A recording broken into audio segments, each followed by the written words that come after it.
Hey, what's up, y'all?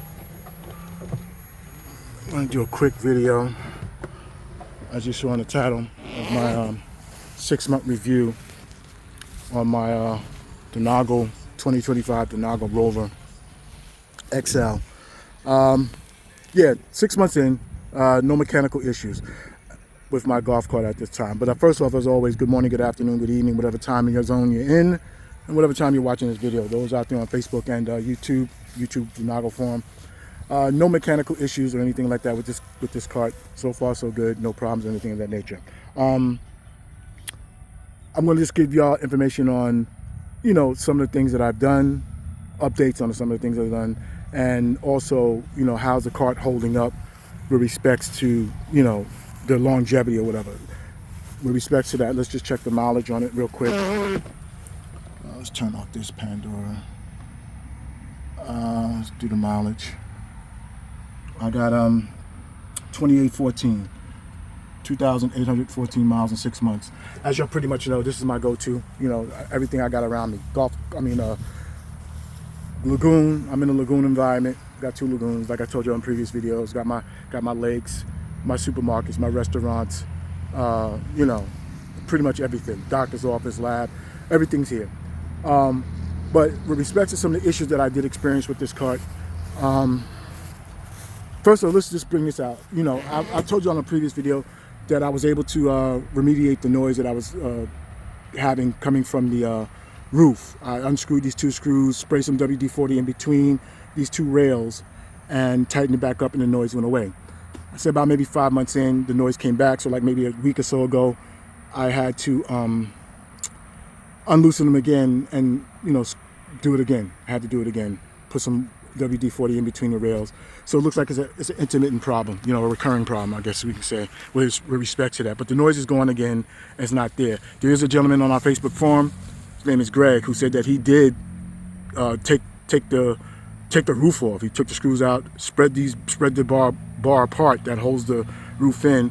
He put some washers in between and screwed it back in or whatever, and he said the noise is gone. So that's one way you can do it as well. I might do that. I don't know. Maybe I will or whatever. But right now, I just might be like, you know what? Every 6 months or so, 5-6 months, I know I got to probably spray that if I hear that noise come back. So that's the thing. So I'm playing it. I mean, that's an option for both. Either you take that off, or you spray with some WD-40 every 4 or 5 months, 6 months, or whatever. Other issue I had was the seat.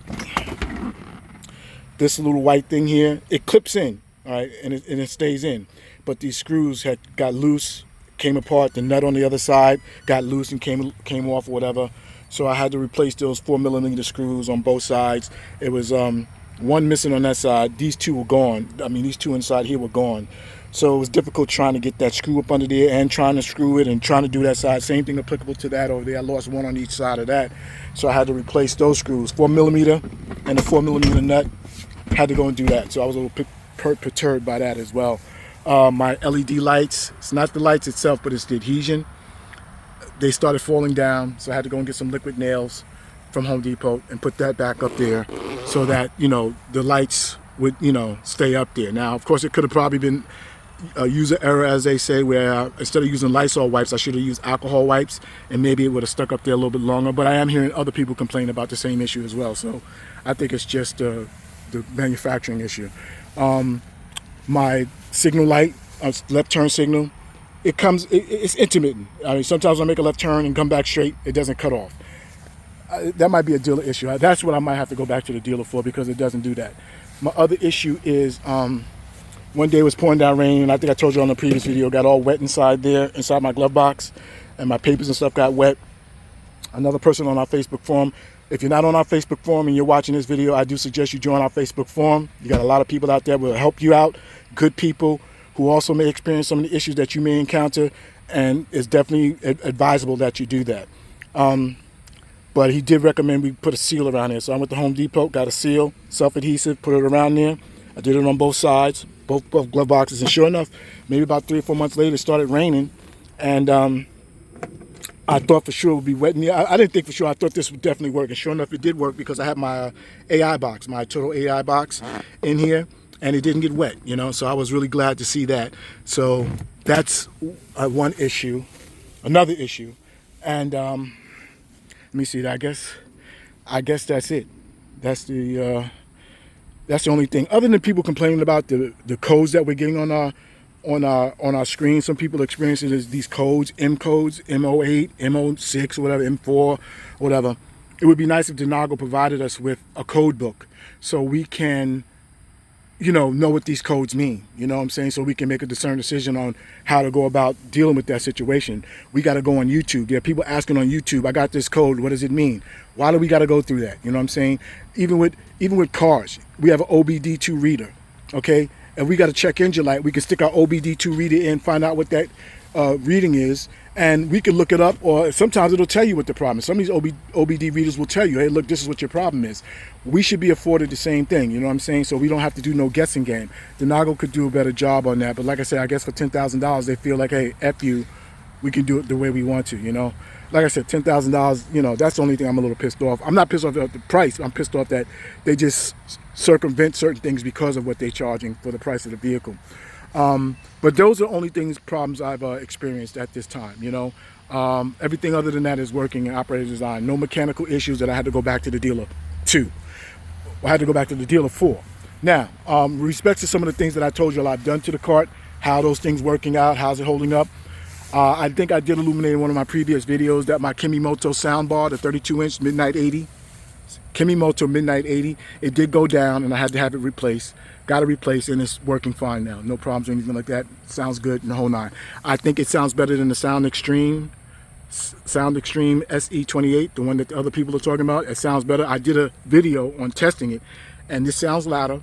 It's got more bass. It sounds better. Look at my test, you'll see what I'm talking about. My previous video, you'll see what I'm talking about. That's working. I got my 12-volt accessory up under the seat here from everythingbuiltcustom.com. That's working, all right? All my accessories that I need to hook up or whatever, and it's a plug and play. Like I told you all in my previous video, Everything Built Custom is a plug and play. Once you plug it in, you just let them know what type of carts you have or tell them what the wire situation you got up under there, and they'll send you the accessory that you just plug and play, and you connect all your accessories. I got my subwoofer up under here. I got my AI box that I showed you for my sound system. As you see, I got my screen here and everything that I want to, you know, my apps and everything like that on here, working fine, no problem or anything like that. YouTube, Facebook, even Facebook, I can look at Facebook on my screen. Not that I would be doing it, but hey, that's working. I got my, now this is 6 months in though. I mean, I'm a month in with those Star Audio speakers. Those speakers are boss. When I say boss, I mean boss. Those speakers are boss, okay? If you don't got those speakers, you better get them. Those firing down speakers that we got, firing down, please get rid of that. I'm telling you, get rid of that. It's with respect to the enclosure, I make my own enclosure. I made my own enclosure. But there's a gentleman on Facebook who makes these enclosures that you can use for your for that Scar Audio 6.5. They're $120 for the speakers. But I don't know how much he charges for the enclosures. But Brian, his name is Brian. Go on our Facebook forum. That's why I'll tell you to join. We got some people out there that will help you out. He sells those enclosures for you to put those speakers in. And let me tell you, you'll be really, really happy when you hear the sound coming from there. Let me tell you something. I got my sound coming from there, the sound coming from there, and my subwoofer. I kid you not. I think I'm in, I don't know, I thought I was like in a theater sometimes. I'd be listening to this. It sounds so damn good, all right? So I guess I'm just elated about it because compared to what I had there with the firing down, and you listen to it now, it's like, wow, it's amazing, you know?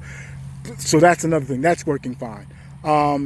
My GPS tracker, fine, working. My Govee lights that I bought, I think I told you about my Govee lights that I bought for the vehicle under lights. They're working fine, even though it's been like maybe 3 weeks or so. You know, they're working fine. No issues. You see the lights up under the wheel well. My wheels are lit up when I'm riding at night. They're working fine. What else? I did go out and buy a, not that this is a big deal, but it's kind of like a recommendation. I went out and bought a battery charge air pump.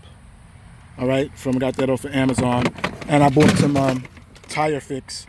So in the event, you know, God forbid I get a flat or a slow leak, at least I'm able to remediate it to some degree with the battery operated pump and get that taken care of. Sorry if this camera focusing stuff is not working right, but like I said, I just did this as an ad hoc. Like I said, all my videos are ad hoc. I just do it on the whim, okay, just to let y'all know what's going on. Other than that, my GPS tracker, I got that. My my what you call it, spaces. I got those on there. I spent the total, I'm gonna tell y'all straight up, with everything that I got on this cart, I spent the total of, can't forget my knob lock for the emergency brake release up under the seat, the thing that we turn to get the wheels moving in case your cart breaks down and you need to unleash the release the brake lock on it. You turn that knob. I got a knob lock on there, but I put that in my previous video in my tips. Look at my previous video. I got the link in that description for that as well. Get yourself a knob lock if you feel that you're in an environment where you might need it. I'm not saying I'm in that environment because I'm definitely not in that type of environment, but I just didn't like the way people can just easily just move your cart by just without nobody, you know, doing anything. Anyway, I spent the total about $1,468. I already had the list. I already remember what it was. So I spent the total of $1,468 on everything that I've illuminated to y'all just now. Oh wait, correction. I don't know if y'all can see it though. I should have put this on my but I got my solar panels on the top. Got my solar panels up there. All right. They're operating and working as designed. Okay. Even right now as I'm talking to y'all, my cart is being charged. My battery is being charged, okay? Right now as I'm talking to y'all out here with the sun shining. So that's another thing. So in total, with everything that I got on here, I'll just say this, I'm gonna upgrade those panels though. I'm gonna get the 200 watt. Right now it's 130 watts on each one. I get about maybe 3 to 4% per hour. I wanna try to increase that. So I'm gonna take those down and get some 200 watt panels and try to increase that 3 to 4% hour, you know, to a little bit something greater, because I want more. But like I said, right now I'm charging. My battery's being charged, so that's a good look. So with the $1,468, now I'll say this, I did buy this cart cash. I gave him $9,500 for it. And when I add up everything, including the cart, I spent a total of I spent a total of $10,968. Let's say $11,000. I spent a total of $11,000 on this cart, and it's what I needed. I mean, it's the way I want it. In other words, I don't have to, you know, worry about anything. In other words, I've created something that I can say, you know, I'm comfortable with it. I like the way it looks. It looks good. I get compliments on it and everything like that. So I'll say this, I can still fervently still recommend this cart with the price point, and even if you have to do some accessories and things of that nature on it, I can still recommend this cart. Okay, so with that stated, I did update my YouTube, so if you have any inquiries or whatever, you want to ask me some questions, whatever you can, because before I wasn't getting notified, but now I am. And also I'll say this with respect to those speakers, and I told you, a person on Facebook, if I said this already, then forgive me, but I'm going to say it again. People are asking me for the file to my enclosures that I got for my speakers. And I'll tell you, I understand that, because I will admit, I'll go on, you know, Make a World, Printables, Thingiverse. There's a plethora of people who are giving out files or just saying, look here, take and do what you want to do with it. The only issue that I'm having with this, people who are asking me for the file, is that I still have people who I'm making that speaker for, I mean the enclosure for. And if I'm making the enclosure for them, I tell them, listen, mine is done on as-is basis. In other words, if you ask me, I'll make it. And then once I make it, you will forward me the money and I'll proceed with the shipping. So all they're paying for is the shipping and the material that I use. I'm not trying to do this for no profit.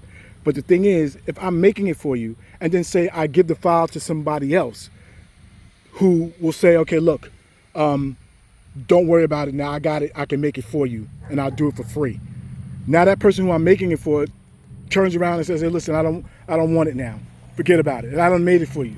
I mean, not saying that they would do that, but it's just that I feel like, you know, my wife is like, yo, look, if you make it for them and then you give somebody the file for free, how do you know that they might not be related to that person who you're making it for, and they might see if you can get it for free, so I can just tell them forget about it. You know what I'm saying? So that's the kind of like the conundrum I'm in. I'm feeling a little I feel uncomfortable because I wanted to help people out. That's why I do some of these videos, but I don't want to do something and then that person turn around and say to me, hey, listen, forget about it, after I done started the process, and then now somebody else has did it. So that's the only reason. So those who are asking me for the file, I want you to think about that when you ask me for the file for the enclosures for the speaker, okay? So pretty much that's the gist of it, people. Sorry about the long video. But I just want to let people know what's going on in the 6 months that I've had this cart, some of the things that I've experienced and things that I was able to do to remediate it. Cart's working and operating as designed. I still can recommend it. If you have any questions, of course, get at me. And yeah, that's what's up, y'all. Back to enjoying life. Y'all take care and enjoy life as well.